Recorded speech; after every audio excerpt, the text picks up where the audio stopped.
দিদিয়া, তুমি তাড়াতাড়ি চান করে যাও। আরে চান করবো কি, বাপরে বাপ, 10টা পুকুর ঘুরলাম রে, কোনো পুকুরে এমন পরিস্থিতি দেখি নাই। তো যে পুকুরটাতে শুনতে পাই না সেই পুকুরে চান করবে। এই পুকুরের জলটা কালা, বুঝলি, এই পুকুরের জলটা কেউ শুনতে পায় না, প্রচন্ড কালা জলটা। যতই আমি চান করি কেন কালা শুনতে পাবে, তবে তো আমি যে পুকুরে শুনতে পাই সেই পুকুরে যে চান করবো গা। জানিস তোরা, দেখ এখানে কেমন 10টা ডুব দেবো।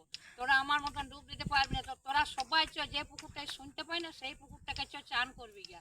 আর আমি দেখ কাপড় নিয়ে এসেছি, পুকুরে চান করতে এসেছি, খুঁজে খুঁজে বার করলাম, সার্ভে করলাম যে কোন পুকুরে জলটা শুনতে পাই। তাহলে আমি দেখছি এইখানে বামনা পুকুর বলে একটা জায়গা আছে, এত দূর থেকে এসেছি, দেখে এই পুকুরটাতে আমি চান করব। এই পুকুরটাতে দেখবি শুনতে পাই, আর তোরা সবাই এই পুকুরে চান করবি, দেখবি এই জলটা না শুনতে পায়। আর ওইগুলো সব কালা, বুঝলি, ওই পুকুরগুলো নামিস না, এই পুকুরটাতে নামবি, দেখবি কেমন সুন্দর চান হবে কারামে। আর যারা যারা ভিডিওটা দেখছে তারা এই পুকুরকে চলে আসবে, এই পুকুর শুনতে পায়। বুঝতে পারছো বন্ধুরা? ভিডিওটি যদি ভালো লাগে লাইক কমেন্ট শেয়ার এবং ফলো করে জানাবে।